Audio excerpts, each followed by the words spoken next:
የኤርትራ ወታደራዊ ልዑካን መቀሌ መግባታቸው ተነገረ።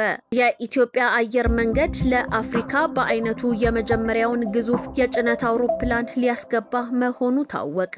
ኢትዮጵያ በአባይ ላይ ተጨማሪ 3 ግድቦችን እገነባለው አለች። ዳንጎቴ የነዳጅ ኤክስፖርት ጀመረ። ግብፃዊው የሚያሰለጥናቸው የኤርትራ የእግር ኳስ ተጫዋቾች ከንቲባ ነኝ በማለት የተሰራ ወንጀል። ሰላም ጤና ይስጥልን የተወደዳችሁና የተከበራችሁ የሐቅና ሳቅ ሚዲያ አድማጮቻችንና ተመልካቾቻችን የዕለቱን ወሳኝ መረጃዎች ይዘንላችሁ ቀርበናል። የሀገር ውስጥና የውጭ መረጃዎቻችንንም ወደ እናንተ እናደርሳለን። ከተሞች የሀገር መኳያና የአብሮነት ቤተ ሙከራዎች ናቸው። ጠቅላይ ሚኒስትር ዶክተር አብይ አህመድ ከተሞች የሀገር መኳያ፣ የስልጣኔ መስታወትና የአብሮነት ቤተ ሙከራዎች ናቸው ሲሉ ጠቅላይ ሚኒስትር ዶክተር አብይ አህመድ ተናገሩ። ጠቅላይ ሚኒስትር ዶክተር አብይ አህመድ ከተሞች በአዲስ ምናብ በሚል ርዕሰ ጉዳይ ላይ የኢትዮጵያ የከተማ ልማት የለውጥ ስራዎችን በተመለከተ ከቃና ቴሌቪዥን ጋር ቆይታን አድርገዋል። ጠቅላይ ሚኒስትሩ በዚህ ወቅት እንዳሉት ቀደም ሲል ከተሞችን እንደ ስጋትና ነዋሪዎቻቸውን እንደ ወላዋይ የመመልከት የተሳሳተ ዝንባሌ ተቀይሮ አሁን ላይ ከተሞች የሀገር እድገት መለኪያና የስልጣኔ መስታወት ተደርገው በኩራት እየተሰራባቸው ይገኛል። ከተሞች የሀገር እጅና አእምሮ የሆኑና ግማሹ የሀገር ኢኮኖሚ የሚንቀሳቀስባቸው በመሆኑ ከተማን ያገለለ የብልጽግና ጉዞ ሊሳካ እንደማይችልም አስረድተዋል። ከተሞች ለዘመናዊ ፈጠራ ለውጥና ቀልጣፋ አሰራር መገኛ ከመሆናቸው ባለፈ የአንድ ሀገር ስልጣኔና እድገት የሚለካው በከተሞቿ ውበትና ስልጣኔ መሆኑንም አብራርተዋል። ከተማ ከተለያየ አካባቢ የመጡ ዜጎች በቋንቋ፣ በባህል፣ በሃይማኖት ሳይገደቡ በጋራ የሚኖሩባትና አብሮነት በተግባር የሚታይባት ስፍራ በመሆኗ ሀገርን ለመገንባት እንደ ትልቅ መነሻ እንደምትወሰድም አክለዋል። የከተማ ነዋሪዎች ለለውጥ ዝግጁ፣ ጥሮ ግሮ ለመለወጥ የሚተጋና ችግር ፈቺ በመሆኑ መንግስት የከተማዋን ነዋሪ እንደ ዋና ማህበራዊ መሰረት በመውሰድ እየሰራ እንደሚገኝም አመላክተዋል። ከተሞች የሀገር መኳያ መገለጫ በመሆናቸው እንደ አዲስ አበባ ያሉ ከተሞችን ውብ በማድረግ የሀገርን ክብርና ውበት ከፍ ለማድረግ የተሰራው ስራ ተጨባጭ ለውጥ ማምጣቱንም ነው ያብራሩት።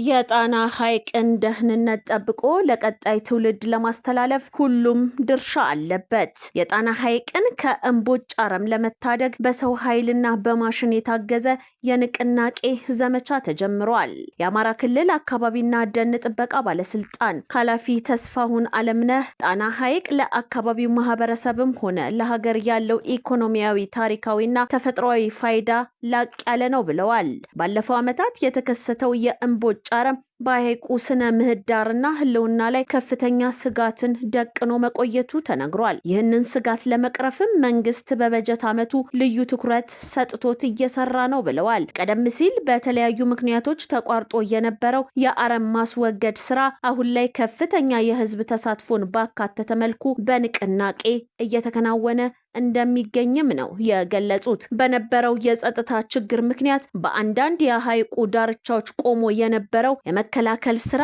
በአሁኑ ወቅት አንጻራዊ ሰላም በመስፈኑ ስራውን አጠናክሮ ለመቀጠል ምቹ ሁኔታ መፈጠሩንም ጠቁመዋል። የእምቦጭ አረም ባህሪ በየጊዜው የሚከሰት በመሆኑ የአሁኑ ዘመቻ በአንድ ወቅት ተሰርቶ የሚያበቃ ሳይሆን ቀጣይነት ያለው ክትትልና ቁጥጥር እንደሚደረግበትም አስገንዝበዋል። በሰው ኃይልና በማሽን የታገዘውን የአረም ማስወገድ ስራ ከማጠናከር ባለፈ የህዝቡን ንቁ ተሳትፎ በላቀ ደረጃ ለማሳደግና የተቀናጀ የክትትል ስራ ለመዘርጋት ታቅዶ እየተሰራ ይገኛል። የጣና ሐይቅን ደህንነት ጠብቆ ለቀጣዩ ትውልድ ለማስተላለፍ ሁሉም ባለድርሻ አካላት የበኩላቸውን ኃላፊነት እንዲወጡም ጥሪ ተደርጓል። የአዲስ አበባ ንግድ ቢሮ ሰራተኞች በስራ ቦታ ሞባይል ስልክ ይዞ መግባትን ክልከላ አደረገ። እንደ አዲስ አበባ ሚዲያ ኔትወርክ ዘገባ ከሆነ በቢሮ የንግድ ምዘናና ፈቃድ ክፍል ውስጥ የሚሰሩ ባለሙያዎች ወደ ስራ ከመግባታቸው በፊት ስልካቸውና ቦርሳቸውን ሎከር ውስጥ ቆልፈው የማስቀመጥ ግዴታ ተጥሎባቸዋል። ይህ አሰራር ደንበኛ ፊት ቆሞ ስልክ መጎርጎር ይብቃ በሚል የመጣ የሪፎርም አካል ነው። እግር ጥሎ ወደ ንግድ ቢሮ ብቅ ቢሉ ስልክ ይዞ የሚንሸራሸር ሰራተኛን አያገኙም። ሌሊሴና አብዲሳ የተባሉ ባለሙያዎች ለአዲስ አበባ ሚዲያ ኔትወርክ እንደተናገሩ ቀደም ሲል ደንበኛ ፊት ስልክ መነካካታቸው ለደንበኞች ምቾት አይሰጥም ነበረ። አሁን ግን ከስልክ ተላቀው ስራቸውን በጥራትና በፍጥነት እያከናወኑ መሆናቸውን ገልጸዋል። የቢሮ የኮሙኒኬሽን ዳይሬክተር አቶ አሸናፊ ብርሃኑ እንደሚሉት ይህ ከስልክ ንክኪ የጸዳ አሰራር የተገልጋዮችን እርካታ አሳድጎታል። ደንበኞች ጉዳያቸውን ለማስፈጸም መጥተው የሰራተኞችን ቆይታ አንዴ ስልክ ላንሳ ወይም ደግሞ ቴክስት ልመልስ የሚል ሰበብ ሳይሰሙ ጉዳያቸውን በአጭር ጊዜ ጨርሰው ይሄዳሉ። ዲጂታል አሰራሩ ከስልክ ርቀት ጋር ተዳምሮ ቢሮውን የቀልጣፋነት ተምሳሌት አድርጎታልም ብለዋል። ኢትዮጵያ በጥቁር አባይ ተፋሰስ ላይ ተጨማሪ 3 የኃይል ማመንጫ ግድቦችን ለመገንባት በመጨረሻ ምዕራፍ ላይ መሆኗ ተሰምቷል። ዘኒው አረብ እንደዘገበው ለእነዚህ ግድቦች ግንባታ 10.5 ቢሊዮን ዶላር የተመደበ ሲሆን ግንባታቸው ከ4 እስከ 7 ዓመታት ባለው ጊዜ ውስጥ ይጠናቀቃል ተብሎም ይጠበቃል። የግድቦቹ መጠናቀቅ የሀገሪቱን የኃይል ማመንጨት አቅም በ25 በመቶ ያሳድገዋልም ተብሏል። መንግስት በዘርፉ ልምድ ያላቸው ዓለም አቀፍ ኩባንያዎች የግንባታ ፍላጎታቸውን እንዲገልጹ ጥሪ ለማቅረብ የመጨረሻ ዝግጅቶቹን እያከናወነ ይገኛልም ተብሏል። የዳንጎቴ የነዳጅ ማጣሪያ ለአፍሪካ ሀገራት ኤክስፖርትን ጀመረ። በናይጄሪያ የሚገኘው ግዙፉ የዳንጎቴ የነዳጅ ማጣሪያ ፋብሪካ ለመጀመሪያ ጊዜ 456 ቶን ነዳጅ ለአፍሪካ ሀገራት መላክ መጀመሩን አስታውቋል። አይቮሪ ኮስት፣ ካሜሮን፣ ታንዛኒያ እና ቶጎ የመጀመሪያዎቹ ገዢዎች ሆነዋል። በቀን 650 ሺህ በርሜል የማጣራት አቅም ያለው ይህ ፋብሪካ በመካከለኛው ምስራቅ ባለው ግጭት ምክንያት የተፈጠረውን የኃይል እጥረት ለመቅረፍ ኤክስፖርቱን ማፋጠኑን ገልጿል። ይህም ለአፍሪካ የኃይል ዋስትና ትልቅ ምርታ ተደርጎም ተወስዷል። በሞባይል እየደወለ የከተማዋ ከንቲባ ነኝ በማለት ያጭበረበረ ተጠርጣሪ ይዞ በማጣራት ለሕግ ማቅረቡን የውቅሮ ፖሊስ አስታወቀ። የወንጀል ተግባሩ በትግራይ ምስራቃዊ ዞን የውቅሮ ከተማ የተፈጸመ ሲሆን ተጠርጣሪው ተወልደ ዓለም ይባላል። ግለሰቡ ቀደም ሲል የመከላከያ ሰራዊት አባል እንደነበረ በውቅሮና አዲግራት ከተሞች እየተመላለሰ እንደሚኖር ፖሊስ በምርመራው እንዳረጋገጠ ገልጿል። የካቲት 6 ቀን 2018 ዓ.ም በውቅሮ ከተማ ነዋሪ ለሆኑ አንዲት እናት ሁኔታቸውን አጥንቶ ሞባይል በመደወል የከተማዋ ከንቲባ እንደሆነ ራሱን አስተዋውቆ ዘይትና ስኳር ከቀበሌ እንዲወስዱ በመንገር 15000 ቅድመ ክፍያ ወደ የግል ባንክ አካውንቱ ገቢ እንዲያደርጉ በማግባባት አታሏል። የካቲት 15 ቀን 2018 ዓ.ም ደግሞ በከተማዋ የመስኖ ስራ ወደ ተሰማራው ግለሰብ በመደወል ለስራቸው የሚጠቀሙበትን ጄኔሬተር የሚሆን 146 ሊትር ነዳጅ እንዲወስዱ ነግሮ ከ23000 ብር በላይ ወደ ግል የባንክ አካውንቱ ገቢ በማስደረግ አጭበርብሯል። እንዲሁም የካቲት 28 ቀን 2018 ዓ.ም ወደ አንድ ግለሰብ ሞባይል በመደወል በትግራይ ደረጃ የከተማዋ አርአያ በመሆን መመረጡንና በሽልማት ለተበረከተለት የአሜሪካ ዝርያ ያላት የወተት ላም ከመቀሌ ወደ ውቅሮ ለማምጣት ከ12000 ብር በላይ ወደ የግል ባንክ አካውንቱ ገቢ እንዲደረግ በማሳመን ማጭበርበሩን የፖሊስ የምርመራ ሰነድ አመላክቷል። ህብረተሰቡ ከዚህ መሰል የማታለል ተግባራት ራሱን እንዲጠብቅ ያሳሰበው የውቅሮ ከተማ ፖሊስ ተጠርጣሪው ላይ ክስ መመስረቱን አስታውቋል። ዘገባው የድምጽ ወያኔ ሚዲያ ነው።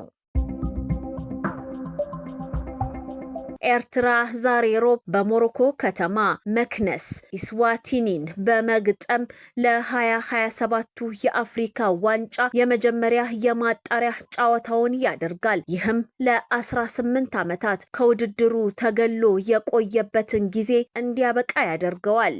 20 ሺህ ተመልካቾችን በሚይዘው ስቴዲየም የሚካሄደው የቅድመ ማጣሪያ የመጀመሪያ ዙር ጨዋታ ኤርትራ ዓለም አቀፍ ደረጃውን የጠበቀ ስቴዲየም ስለሌላት ከምስራቅ አፍሪካ ወደ ሰሜን አፍሪካ እንዲዛወር መደረጉን አዣንስ ፍራንክ ፕሬስ ዘግቧል። ኢስዋቲኒ የመልሱን ጨዋታ መጋቢት 31 ቀን 2026 እንደ አውሮፓውያን አቆጣጠር የምታደርግ ሲሆን በሁለቱ ጨዋታዎች የድምር ውጤት አሸናፊ የሆነው ከመስከረም ወር ጀምሮ ወደሚካሄደው የምድብ ማጣሪያ ያልፋል። ማጣሪያው 12 ምድቦች ያሉ ሲሆን እያንዳንዱ ምድብ 4 ሀገራትን ይይዛል። የቀይ ባህር ግመሎች በሚል ቅጽል ስም የሚታወቀው የኤርትራ ብሔራዊ ቡድን እንደ አውሮፓውያን አቆጣጠር በ2008 በስዊዘርላንድ ካደረገው የማጣሪያ ጨዋታ ወዲህ በዋናው የአፍሪካ አህጉራዊ ውድድር ላይ ተሳትፎ አያውቅም። የኤርትራ እግር ኳስ ኃላፊዎች ቡድኑ ካለፈው 9 የአፍሪካ ዋንጫዎች ለምን እንደቀረ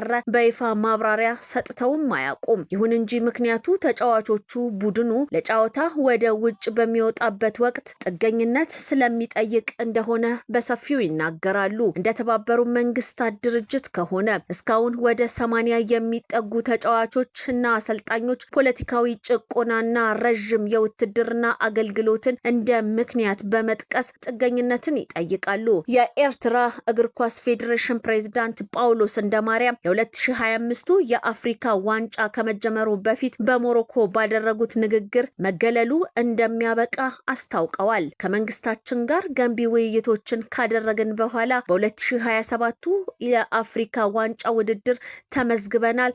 ከአፍሪካ ውጪ የሚጫወቱ በርካታ ኤርትራውያንን ያካተተ ጠንካራ ቡድን ይኖረናልም ብያምናለው ሲሉ አብራርተዋል። የቀድሞ አሰልጣኝ ኤርሚያስ ተወልደ በግብፃዊው ሂሻም ያካን ተካተዋል። ሂሻም ያካን የግብፁ ዘማሊክ ክለብ የቀድሞ ተከላካይ የነበረ ሲሆን እንደ አውሮፓውያን አቆጣጠር በ1990 በጣሊያን በተካሄደ የዓለም ዋንጫ ላይ ከተሳተፈ የግብፅ ብሔራዊ ቡድን ስብስብ ውስጥ አንዱም ነበር። ሌሎች 5 የቅድመ ማጣሪያ ጨዋታዎችም የሚካሄዱ ሲሆን ሌሶ፣ ጅቡቲ፣ ሲሸልስ፣ ሌሴቶና ሳኦ ቶሜ የጠበቁ ስታዲየሞች ባለመኖራቸው ምክንያት በገዛ ሜዳቸው መጫወትን አይችሉም። ሶማሊያ በበኩሏ በጸጥታ ስጋት ምክንያት ሞሪሸንስን ማስተናገድ አትችልም። በዚህ የተነሳ የመጀመሪያውን ዙር ጨዋታ ወደ ሞዛምቢክ ዋና ከተማ ማፑቶ አዛዋውራለች። ኬንያ፣ ታንዛኒያ እና ዩጋንዳ የ2027ቱን የአፍሪካ ዋንጫ ውድድር በጋራ የሚያስተናግዱ ሲሆን የውድድሩ ቀናት ወደፊት ይፋ ይደረጋሉም ተብሏል።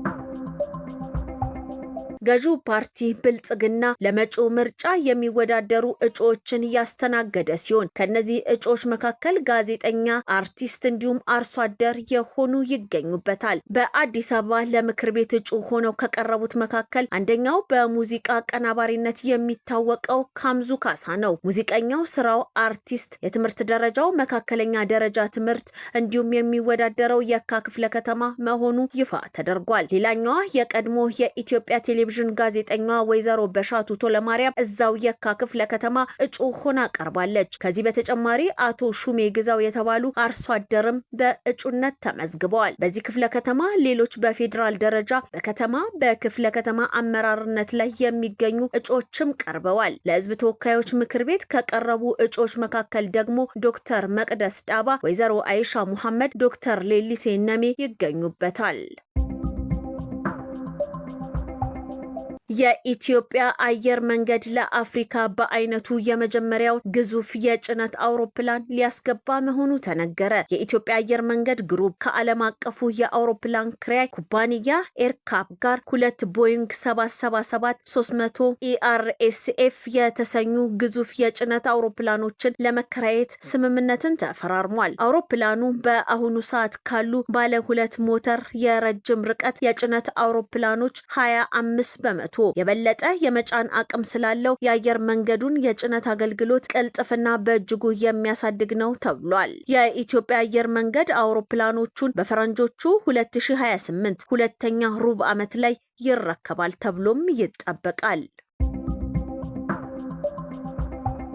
የኤርትራ ወታደራዊ ልዑካን መቀሌ መግባታቸው ተነገረ። የኤርትራ ከፍተኛ ወታደራዊ መኮንኖች በየካቲት ወር መጨረሻ ቀናት መቀሌ መግባታቸውን አፍሪካ ኢንተለጀንስ ዘግቧል። በብርጋዴር ጀነራል ኢዮብ ፍሳዬ የተመራው ይህ ልዑክ መቀሌ መግባቱን ባለፈው ከትግራይ ክልል ሰላምና ጸጥታ ቢሮ ኃላፊ ጀነራል ፍሳ ኪዳኑ ማንጁስ ጋር መወያየቱም ተመላክቷል። ይህ ስብሰባ መካሄዱ የተነገረው የክልሉ ጸጥታ ቢሮ የፌዴራል መንግስቱን የኮሪደር ልማት የሚተች መግለጫ ባወጣበት ወቅት መሆኑ ዘገባውን አነጋጋሪ አድርጎታል። የትግራይ ጊዜያዊ አስተዳደር ከኤርትራ መንግስት ጋር ምንም አይነት ግንኙነት እንደሌለው በተደጋጋሚ ሲገልጽ መቆየቱ ይታወሳል። የኢራንና እስራኤል ጦርነት ተባባሰ። ኢራን የድርድር ጥያቄውን ውድቅ አድርጋለች። አዳሩን ኢራን በእስራኤል ላይ ከፍተኛ ሚሳኤል ጥቃት መፈጸሟ ተዘግቧል። ጥቃቱ የተሰነዘረው በሁለቱ ሀገራት መካከል ያለው ወታደራዊ ፍልሚያ በከፍተኛ ሁኔታ በቀጠለበት ወቅት ነው። በጥቃቱ የኃይል ተቋማት ላይ ጉዳት መድረሱም ተዘግቧል። በተያያዘ ዜና የኢራን ወታደራዊ አመራሮች ፕሬዝዳንት ዶናልድ ትራምፕ ከኢራን ጋር የድርድር ንግግር እያደረግን ነው በማለት የሰጡትን መግለጫ በይፋ ኢራናውያን አስተባብለዋል። አልጀዚራ እንደዘገበው ከሆነ የኢራን ጦር ድርድሩን ውድቅ በማድረግ አሁን ትኩረቱን በወታደራዊ እርምጃዎች ላይ ብቻ መሆኑን አስታውቋል። ይህ የኢራን ምላሽ በቀጠናው ያለውን ውጥረት ይበልጥ አባብሶታል። የተከበራችሁና የተወደዳችሁ የሀቅና ሳቅ ሚዲያ አድማጮቻችንና ተመልካቾቻችን የዕለቱ ወሳኝ መረጃዎቻችን የተከታተላችሁትን ይመስል ነበረ። ጥሩ ጊዜ ይሁንላችሁ።